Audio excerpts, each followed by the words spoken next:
of you can. I know you all. I mean, you're not bad people. So all I'm asking is that we do need money. We're at the bottom. We're at the bottom. The top teacher of our schools makes $70,000, I believe. $70,989, something like that. That's not even like 9th step, 8th step in our neighboring districts, and I'm not talking about the neighbor to the right. Yeah. And we have some excellent teachers in this school system. My son is a 9th grader, and he's getting his butt kicked. So academics is top notch at East Providence High School. How would we have violations in the high school if we just did so much work? Oh, there's so much work to do. There's a lot of work to do. There is a lot of work. There's a lot of work to do. Years of neglect. I was elected to the school committee in 2012. The issues addressed were significant. I think we've made progress with that.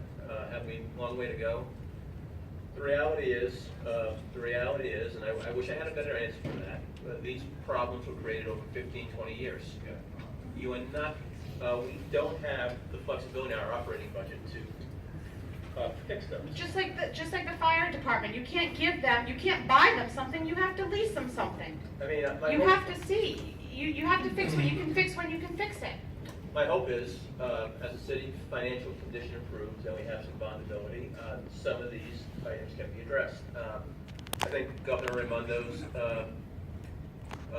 fund that she wants to earmark for schools shows promise, and I think that's another issue.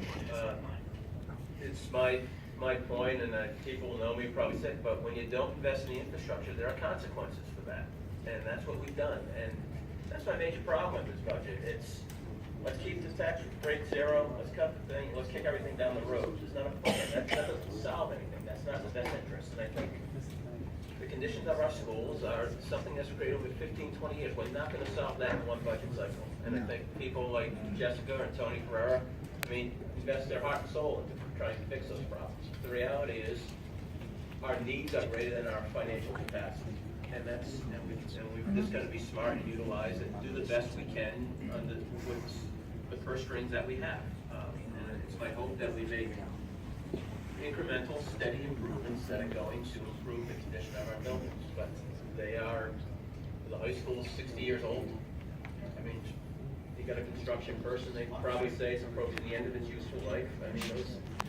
Those are the issues that we got to face. I do want to add one quick thing, and I wish I didn't have to add this. Safety was not an issue back 20 years ago in our schools. Doors just swung open and closed, and it wasn't an issue. That has changed. Therefore, replacing doors costs money, and that's what we're doing now. And we are making those schools safe, and they are safe. But it's not something that anyone thought of 20 years ago, or even maybe 10 years ago. But now it's a top priority in these schools. Not only that, we have police officers in our schools. Other districts are following our lead on that. Barrington just put an SR officer in their school district this year for the first time. We've already been doing that. So I honestly think that there are issues and there are finances that we may not have had to deal with 5, 10 years ago, but we do now. The pool closing. We now need to board that up. You know, it's small things like that. I think that you don't think they're going to cost money, they do. And all I'm asking is, I sat here last week, I will continue to sit here so that you see my face, because I think we really do need to work together. I have asked for a joint meeting. I emailed everybody when I got elected. I never heard back.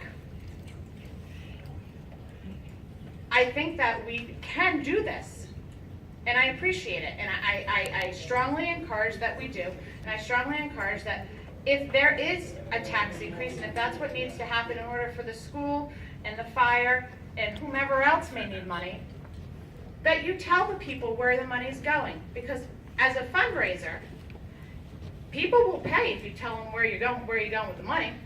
They'll pay $20 for a plate of pasta if you tell them where that money's going. Thank you. Thank you.